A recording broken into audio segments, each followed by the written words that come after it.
ఉదయం టిఫిన్ మానేసి పెరుగన్నం తింటే ఏమవుతుందో తెలుసా?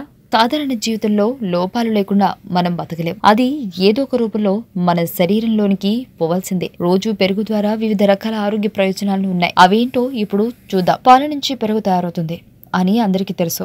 ఇందులో potassium, calcium, magnesium, vitamin B2 మరియు విటమిన్ B12 వంటి వివిధ రకాలైన పోషక విలువలు ఉంటాయి. పెరుగుని రోజు ఉదయాన్నే తీసుకోవడం ద్వారా ప్రేగులలో ఉండే హానికర బ్యాక్టీరియాను చంపుతుంది. అంతేగాక పెరుగుని తీసుకోవడం ద్వారా రోగనిరోధక శక్తిని పెంచుకోవచ్చు. పెరుగు వల్ల అధిక రక్తపోటు సమస్య తొలగిపోయి గుండె ఆరోగ్యం మెరుగుపడుతుంది. ఈస్ట్ ఇన్ఫెక్షన్స్ ను అరికట్టే శక్తి పెరుగులో కలదు. కాబట్టి ఆడవారికి ఇది చాలా ఉపయోగకరం కావచ్చు. ఎముకలకు బలాన్ని చేకూర్చడంతో పాటు ఎముకల సాంద్రతను కూడా మెరుగుపరిచేందుకు పెరుగు ఉపయోగపడుతుంది. టూత్ ఎనామెల్ ని పాడు చేసే క్యావిటీస్ పై పెరుగు పోరాటం చేసి దంతాలను రక్షిస్తుంది.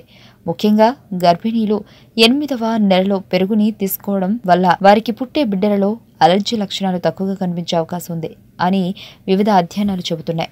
ఆరోగ్యవంతమైన జీవితం కోసం మనం పాటించాలి కొన్ని నియమాలని. చిన్ని చిన్ని చిట్కాలతో చింతలేని జీవితాన్ని ఎలా గడపాలి అనే దానికి వీక్షిస్తూనే ఉండండి మన ఆరోగ్యం యూట్యూబ్ ఛానల్. మరిన్ని ఆరోగ్య సూత్రాలకు సబ్స్క్రైబ్ చేసుకోండి.